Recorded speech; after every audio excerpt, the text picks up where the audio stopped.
दोस्तों नमस्ते। आज का वीडियो बहुत खास होने वाला है, तो आपसे आशा करता हूँ कि आप इस वीडियो में लास्ट तक जरूर बने रहे। तो आज की कहानी है कर्मों का फल कब, कैसे और कहाँ पर मिलता है। तो चलिए बिना देरी करते हुए इस कहानी को गौर से देखते हैं।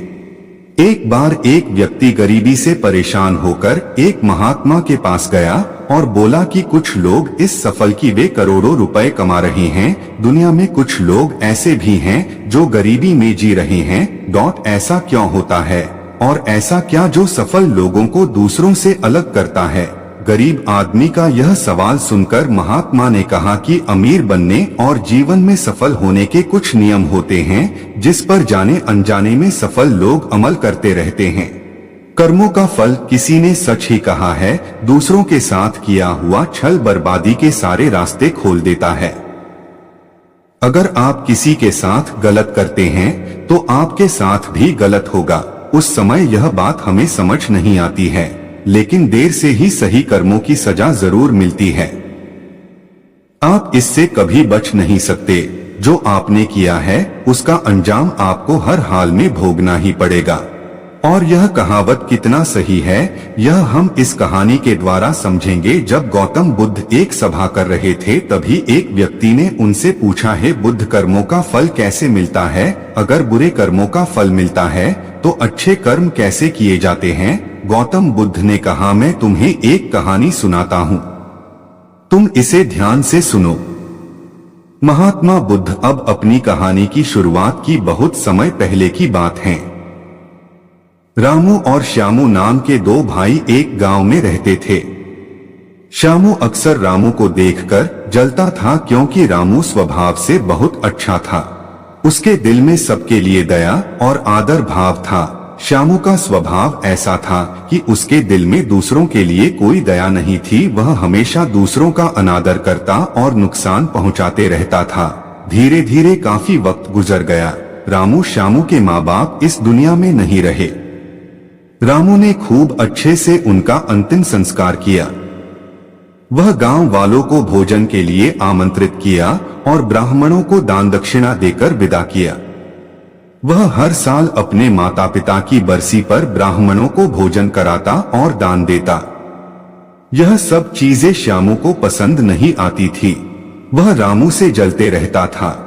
श्यामू का षड्यंत्र, एक बार अपने माता पिता की बरसी पर रामू ने अपने राज्य के राजा को आदर सत्कार के साथ बुलाया और राजा के सामने ब्राह्मणों और पूरे गांव को खाना खिलाया। ब्राह्मणों को दान भी दिया ताकि उसके माता पिता स्वर्ग में खुश रह सकें। तभी राजा ने श्यामू से पूछा, तुम्हारा भाई तुम्हारे माता पिता के लिए इतना कुछ करता है, तुम ऐसा क्यों नहीं करते हो? क्या तुम्हें यह समझ नहीं आता कि तुम भी अपने माता पिता के लिए कुछ कर सकते हो?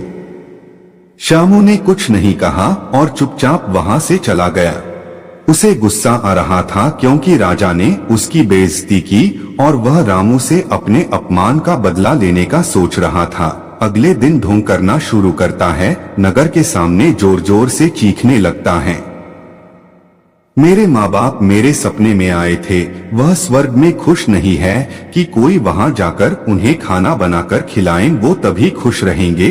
उन्होंने मुझसे सपने में कहा था, रामू को मेरे पास भेज दो, वह उनकी बहुत सेवा करता है, वह इसके साथ बहुत खुश रहेंगे। राजा कहते हैं, यह तो अच्छी बात है, लेकिन इसके लिए तो रामू को मरना पड़ेगा।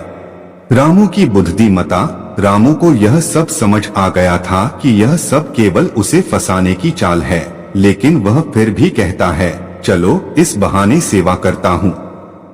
और उसने मरने के लिए तैयारी करना शुरू कर दी। वह राजा से कहता है, महाराज आप अगले दिन नदी किनारे एक नाव का बंदोबस्त कराएं, मैं नाव से कूदकर नदी में अपनी जान दे दूंगा और फिर स्वर्ग में जाकर अपनी माँ बाप की सेवा करूंगा। राजा ने कहा, ठीक है, अगले दिन इन सभी चीजों की व्यवस्था कर दी जाएगी। रामू नदी में कूद जाता है और सारे गांव वालों को पता चल जाता है कि रामू अब इस दुनिया में नहीं है। अब वह स्वर्ग की ओर चला गया है, माता पिता की सेवा करने के लिए। श्यामू बहुत खुश था कि उसका इकलौता भाई दुनिया में नहीं रहा। जो भी जमीन है अब वह सब मेरा है, मैं ही इसका मालिक बनूंगा। धीरे धीरे काफी दिन गुजर चले। एक दिन अचानक से राजा के दरबार के बाहर रामू बैठा होता है और जोर जोर से रो रहा होता है। राजा के सिपाही उसे दरबार में ले जाते हैं और पूछते हैं, यह चमत्कार कैसे हुआ? तुम जिंदा कैसे हो? तब रामू बताता है, मैं स्वर्ग में गया था। मैंने देखा मेरे माँ बाप अभी भी खुश नहीं है।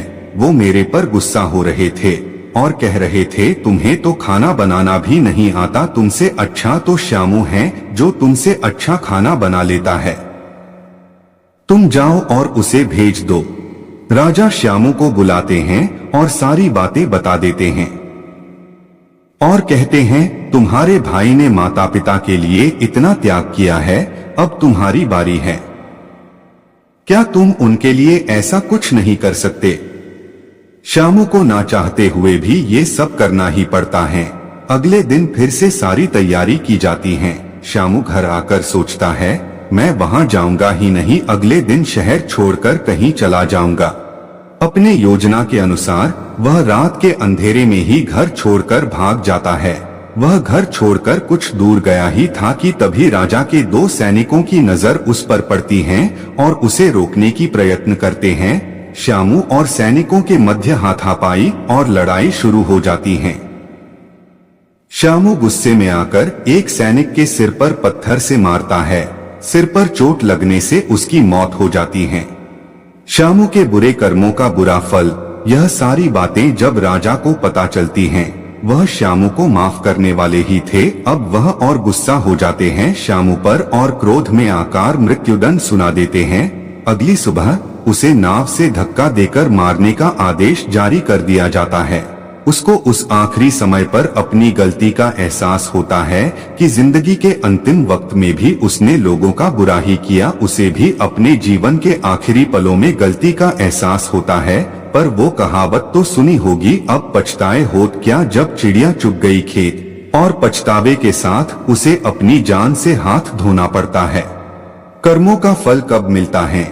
कहानी खत्म होने पर गौतम बुद्ध उस व्यक्ति को समझाते हैं, कर्मों का फल ऐसा ही होता है। बुरे इंसान को आखिरी वक्त तक सही और गलत का पहचान नहीं होता। जिंदगी ऐसे ही नहीं चलती। जिंदगी समझने की चीज है जिसे हर व्यक्ति को समझनी चाहिए। फिर महात्मा बुद्ध ने बोला, अच्छे कर्म को बनाने से पहले हमें इस बात पर ध्यान देने की जरूरत है कि आखिर अच्छे कर्म बनने का पहला पड़ाव क्या है। मनुष्य के द्वारा किए जाने वाले सभी कर्म उसके विचारों से बनते हैं।